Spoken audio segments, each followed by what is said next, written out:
President Obama is meeting with congressional leaders today. They're looking for common ground on the best ways to help the economy. Both sides have their disagreements, so the new president wants them to sit down and work out a plan. Here's reporter Jennifer Wishon.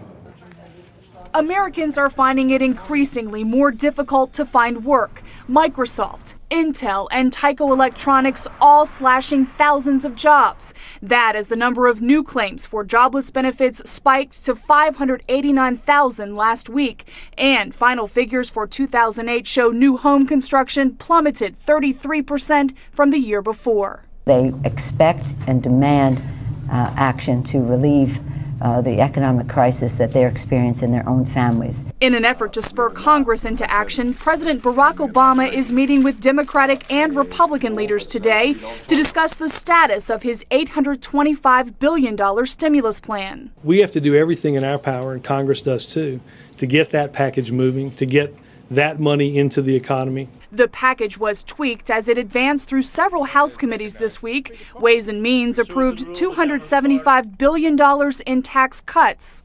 But some Republicans want more. At their request, the president will meet privately with Republican leaders next week to discuss their proposals. We still think that there's time to influence the final product here.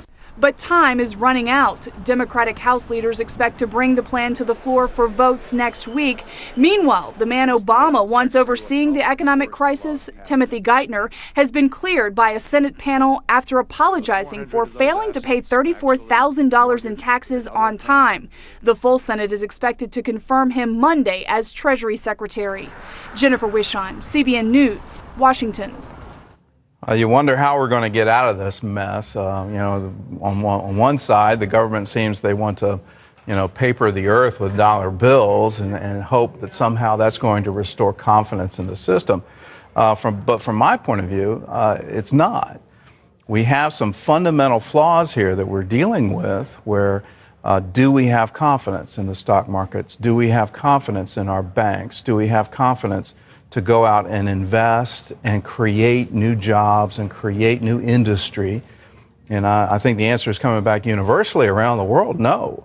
And everyone's pulling back. And until you restore confidence in the basics of the system, I don't care how much money you throw at the problem, it's not going to work. It's not going to solve it. And then you're going to trigger another issue, which is of great concern to me.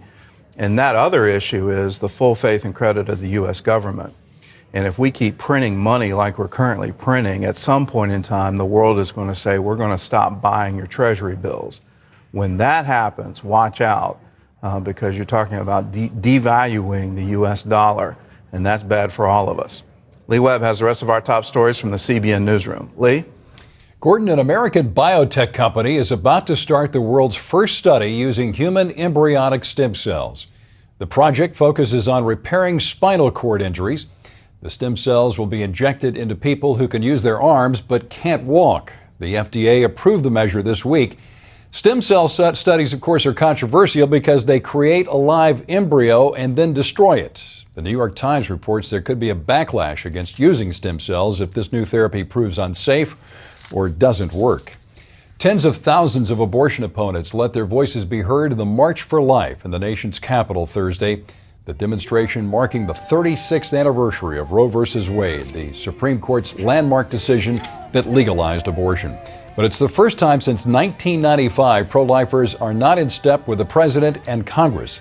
Many are concerned that restrictions on federal funding of abortion will be reversed by the new Obama administration, and a repeal of the global gag rule, which bans overseas family planning groups from getting U.S. dollars to fund abortions.